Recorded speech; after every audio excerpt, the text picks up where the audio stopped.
नमस्कार, मैं हूं निकिता और आप देख रहे हैं सत्यहिंदी.com।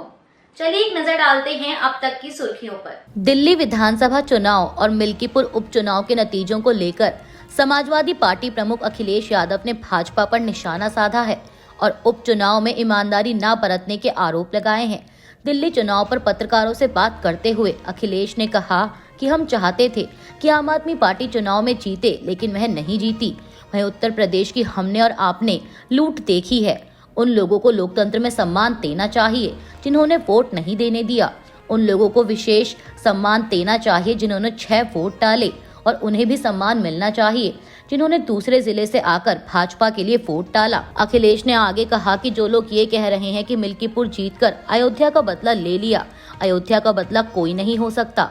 हम ये चुनाव भी जीत जाते, लेकिन इन्होंने बड़े पैमाने पर बेईमानी की है। मिल्कीपुर उपचुनाव के नतीजों पर अयोध्या से समाजवादी पार्टी सांसद अवधेश प्रसाद ने कहा कि जनता तो पूरी तरह से वोट देना चाहती थी। अगर स्वतंत्र मतदान हुआ होता तो इस देश में एक इतिहास बनता। भाजपा की जमानत रसातल में चली जाती। चश्मा लगाकर देखा जाता कि जमानत कहां चली गई। लाखों लाख वोट से समाजवादी पार्टी का उम्मीदवार अजीत प्रसाद जीतता। यह आज भी चर्चा है लोगों में और हकीकत भी यही थी। लेकिन जिस तरह से वोट की जो लूट हुई है, यह लोकतंत्र की हत्या है। चुनाव आयोग इतना लाचार दिखाई पड़ा, इतना असहाय दिखाई पड़ा, यह हमने हमारी 50 साल की राजनीति में पहली बार देखा है। समाज सेवक अन्ना हजारे ने अरविंद केजरीवाल पर कहा कि इनसे सबसे बड़ी गलती यही हुई कि इन्होंने सत्ता में आने के बाद शराब के ठेके देने शुरू कर दिए थे।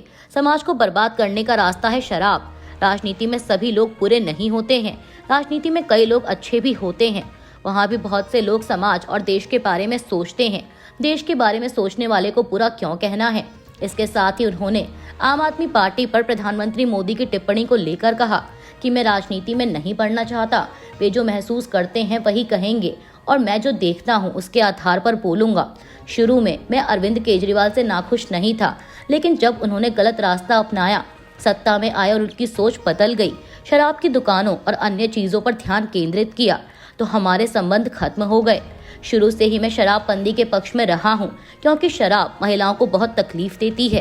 केंद्रीय मंत्री धर्मेंद्र प्रधान ने रविवार को कहा कि 2026 के विधानसभा चुनावों में पश्चिम बंगाल में भाजपा सत्ता में आएगी। केंद्रीय शिक्षा मंत्री ने ममता बनर्जी सरकार पर पश्चिम बंगाल में केंद्रीय परियोजनाओं के कार्यान्वयन में बाधा डालने का भी आरोप लगाया।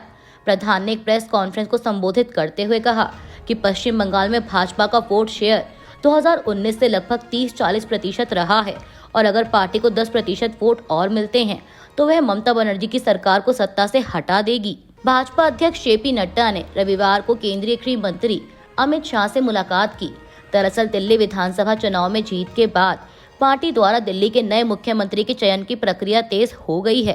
प्रधानमंत्री नरेंद्र मोदी सहित वरिष्ठ नेताओं ने शनिवार को भाजपा मुख्यालय में विचार विमर्श किया था। तेलंगाना के मुख्यमंत्री रेवंत रेड्डी ने रविवार को कहा कि केंद्र सरकार द्वारा प्रस्तावित एक देश एक चुनाव सिद्धांत का विरोध करना लोगों की जिम्मेदारी है, क्योंकि यह व्यवस्थित रूप से लोकतंत्र को नुकसान पहुंचाएगा। पीटीआई के एक रिपोर्ट के मुताबिक मातृभूमि इंटरनेशनल फेस्टिवल ऑफ लेटर्स में बोलते हुए उन्होंने कहा कि एक पार्टी एक व्यक्ति प्रधानमंत्री मोदी का असली एजेंडा है, न कि एक पार्टी एक चुनाव। केंद्र धीरे धीरे राज्यों के अधिकारों पर नियंत्रण करने की कोशिश कर रहा है। मुख्यमंत्री ने कहा कि राज्य चुनाव स्थानीय मुद्दों के बारे में अधिक हैं, जिन्हें कई राज्यों में क्षेत्रीय दल संभाल रहे हैं। उन्होंने आग्रह किया कि सभी राज्यों को नए कदम का विरोध करना चाहिए। केंद्र की भाजपा नीति एनडीए सरकार की आलोचना करते हुए कांग्रेस महासचिव प्रियंका गांधी ने रविवार को आरोप लगाया कि इतिहास में पहली बार कोई सरकार देश के संविधान और लोकतंत्र दोनों को कमजोर करने का काम कर रही है। उन्होंने कहा कि हमारे देश के इतिहास में शायद पहली बार ऐसा हुआ है।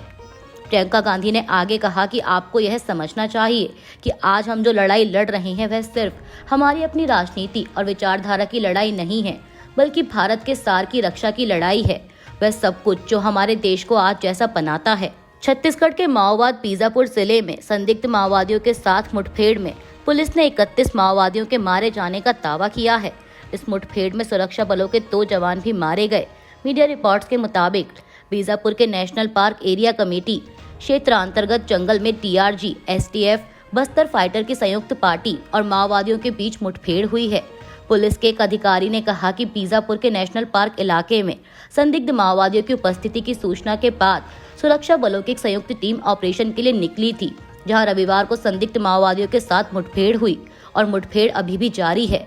पुलिस के अनुसार मुठभेड़ स्थल से अब तक 31 संदिग्ध माओवादियों के शव बरामद किए गए हैं और इसके अलावा मौके से भारी मात्रा में विस्फोटक और हथियार भी मिले हैं। इसमें AK-47, SLR, INSAS rifle, 303 BGL launcher हथियार और विस्फोटक सामग्री बरामद की गई है। दिल्ली की मुख्यमंत्री आतिशी सुबह 11 बजे LG सचिवालय पहुंची और यहां उन्होंने LG विनय कुमार सक्सेना को अपना इस्तीफा सौंप दिया है और इसी के साथ LG ने दिल्ली की विधानसभा को भंग कर दिया है।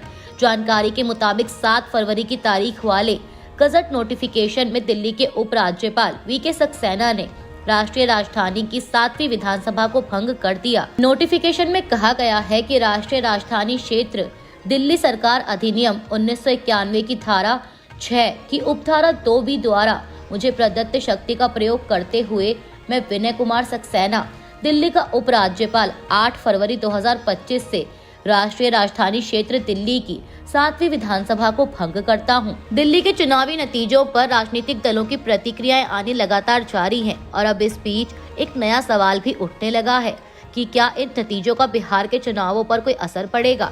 अब इसी सवाल के जवाब में तेजस्वी यादव ने बीजेपी को नसीहत दी है। RJD नेता तेजस्वी यादव ने कहा कि बिहार है, यह समझना पड़ेगा उनको, यानी बीजेपी को। वहीं इससे पहले तेजस्वी ने कहा था कि जनता मालिक है, लोकतंत्र में जिसे जनता चुनती है उसकी सरकार बनती है, यही लोकतंत्र की खूबसूरती है।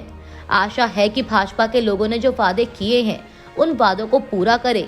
उम्मीद है कि जुमलेबाजी तक ही सीमित ना रहे। दिल्ली विधानसभा चुनाव के नतीजों पर बसपा प्रमुख मायावती ने भी टिप्पणी करते हुए कहा कि दिल्ली की जनता ने हवा चले जिधर की चलो तुम उधर की के तर्ज पर विधानसभा चुनाव में वोट देकर भाजपा की सरकार 27 वर्षों के बाद दिल्ली में बना दी है।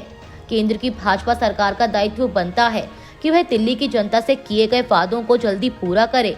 मायावती ने आगे कहा कि समाजवादी पार्टी भी मिल्कीपुर उपचुनाव में अपनी करारी हार का जवाब जनता को दे, क्योंकि पिछली बार सपा ने अपनी हार के लिए BSP को जिम्मेदार ठहराकर बचना चाहा था। दिल्ली में आम आदमी पार्टी की हार पर आप गोवा प्रमुख अमित पालेकर ने कहा कि आम आदमी पार्टी और कांग्रेस को मिलकर चुनाव लड़ना था। समाचार एजेंसी PTI के मुताबिक पालेकर ने कहा कि नतीजे अप्रत्याशित थे, मगर आम आदमी पार्टी ने जनता का फैसला स्वीकार किया है। उन्होंने कहा कि कुछ विधानसभाओं में हार के अंतर को देखें तो लगता है कि यदि कांग्रेस और आम आदमी पार्टी साथ मिलकर चुनाव लड़ते तो इससे मदद मिल सकती थी। दिल्ली चुनाव के नतीजों पर शिवसेना UBT नेता संजय राउत ने प्रतिक्रिया देते हुए कहा कि यह आम आदमी पार्टी और कांग्रेस की जिम्मेदारी है। कांग्रेस एक राष्ट्रीय पार्टी है, वे भी दिल्ली में सीटें चाहते होंगे। दोनों को सीट शेयरिंग पर बात करनी चाहिए थी। मैंने हमेशा कहा है कि जब तक हम आपस में लड़ते रहेंगे तब तक हम तानाशाही के खिलाफ नहीं लड़ सकते। अगर हम यह नहीं समझ सकते तो हमें राजनीति नहीं करनी चाहिए। अभी के लिए बस इतना ही। बाकी की खबरों के लिए बने रहिए सत्यहिंदी.com के साथ।